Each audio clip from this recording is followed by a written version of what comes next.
started to ponder that. I thought, what was something that happened to me for the first time that was really exciting? And what came to mind was the very first time that I won an apple peeling contest. And yes, I have won more than one.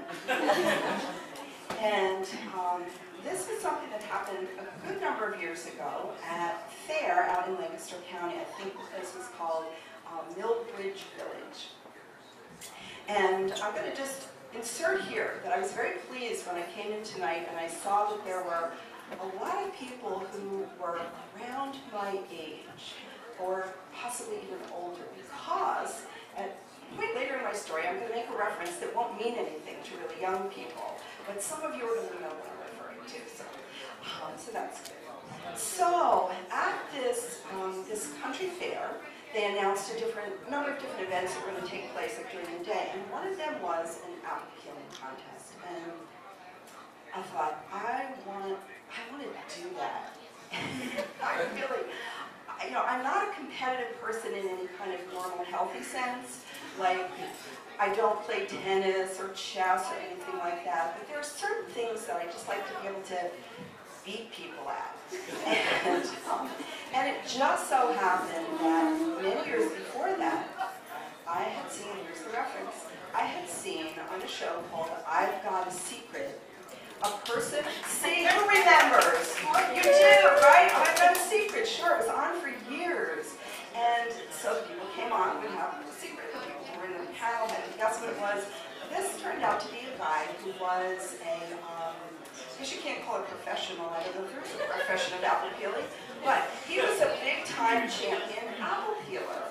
And I was a child when I saw this, but I was very impressed. I watched very closely, and I observed his technique. How many of you really know what the best way is to do competitive apple peeling? I'm not talking about like making an apple pie, and you want to like keep as much of the meat of the apple as possible.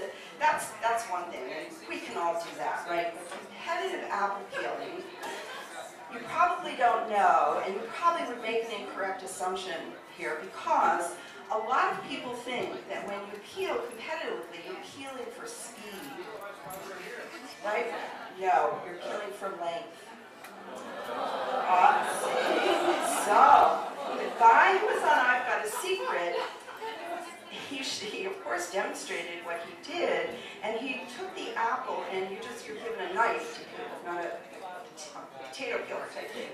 So he scored it with the tip of the knife so that that scoring had maybe a quarter inch between it, so it's kind of like a spiral.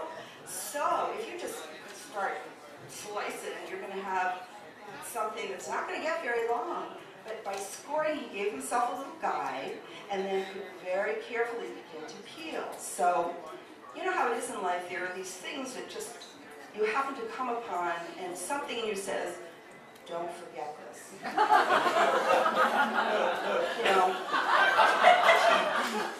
This is a life lesson that you're going to need at some point.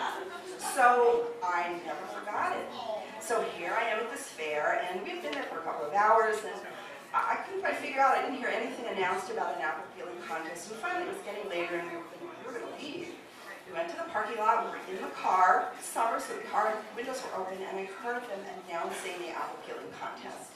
And I said to my friend, stop the car, we got to stay, I got to do this. So I lined up with the other folks. I swear, this is how I remember this, and I have to be wrong about this, but I swear one of the competitors was a little old lady in a gingham apron. That couldn't be true. Why would you wear a gingham apron to a fair? But I remember being very frightened of her. I thought, she's the chick I got to beat.